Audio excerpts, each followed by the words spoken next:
saya Ricky Armando Zendrate dari kelas PJKR 4F Universitas Negeri Medan. Kali ini kami diberikan tugas oleh dosen untuk mewawancarai pendeta bagaimana menurut Bapak tentang pergaulan yang baik menurut iman Kristen. Sebelumnya mohon izin memperkenalkan narasumber. Iya, saya Pendeta Riando Rondang, pendeta sekarang di GKPS. Terima kasih. Jadi topiknya tadi kan Pak, pergaulan yang baik menurut iman Kristen. Untuk pertanyaan pertama, apa pendapat Bapak mengenai pergaulan anak muda yang sudah tidak lagi sesuai dengan Alkitab, seperti pergaulan bebas atau pergaulan yang sudah tidak sesuai dengan ajaran iman Kristen, Pak? Ya, menurut pendapat saya, bahwasanya terjadi pada saat ini pergaulan yang kurang baik di tengah-tengah generasi Kristen ini itu berawal dari kurangnya pendidikan tentang iman Kristen sejak dini. Sebenarnya pendidikan agama Kristen, ajaran Kristen ini perlu sejak dini agar mereka menghidupi hal yang baik dalam menjalani kehidupan. Jadi kalau pada saat ini terjadi pergaulan bebas, hal ini seperti saya katakan tadi, ini adalah kegagalan orang tua, kegagalan gereja, kegagalan masa lalu.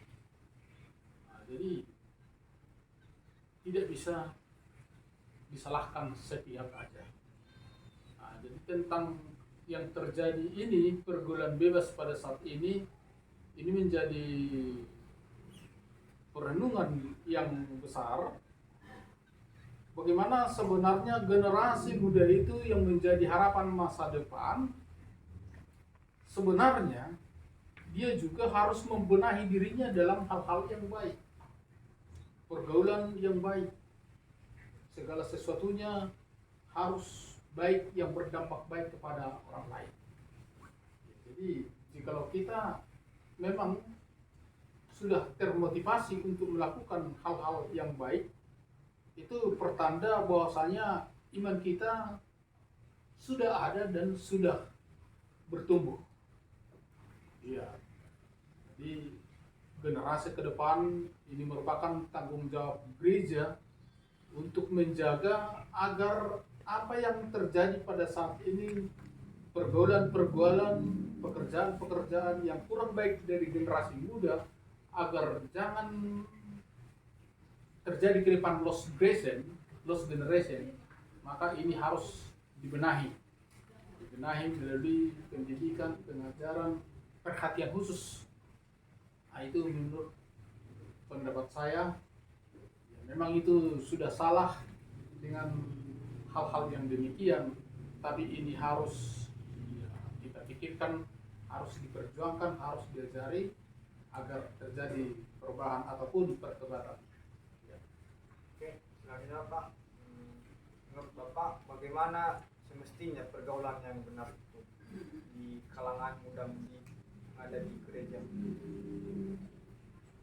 Pergaulan muda-mudi yang ada di gereja saat ini sebenarnya ya setiap gereja itu sudah ada aturannya.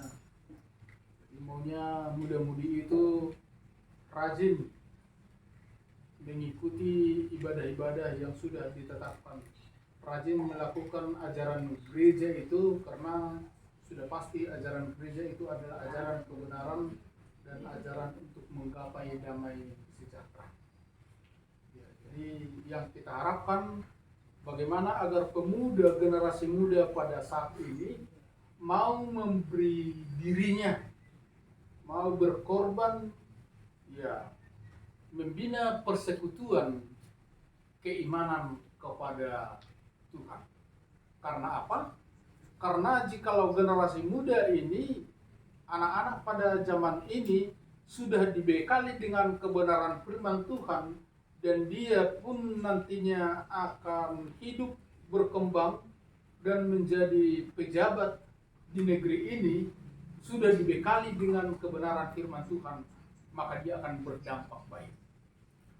Tapi mungkin kalau tidak kuat dasarnya tentang firman dan kebenaran firman Tuhan, walaupun logika, walaupun dia menjadi pemimpin dan pejabat nantinya, tapi ini bisa diragukan pada hal yang kurang baik. Ya, jadi pergaulan di gereja itu harus saling sama-sama menerima kelebihan dan kekurangan di dalam kebersamaan, sehingga persekutuan itu tetap indah. Terima kasih. Oke, pertanyaan selanjutnya Pak, bagaimana cara atau peranan gereja itu dalam membenahi masalah pergaulan bebas yang ada di kalangan muda-mudi itu, Pak? Seperti muda-mudi yang ada di gereja itu udah mereka kenal yang namanya pergaulan bebas, tawuran kayak gitu, Pak.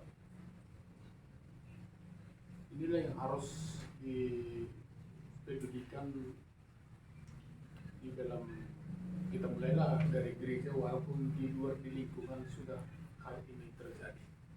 Paling tidak kalau kita di gereja, kita memberikan pendidikan, pengajaran yang maksimal untuk melakukan pekerjaan yang terbaik kepada generasi muda.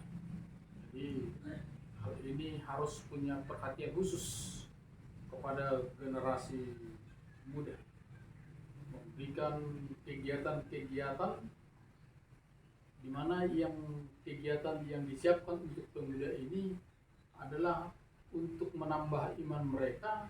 Demikian juga kegiatan itu memberi ilmu kepada mereka bagaimana agar mereka bisa berdampak baik dan pergaulan setiap hari, bahkan berguna untuk masa depannya.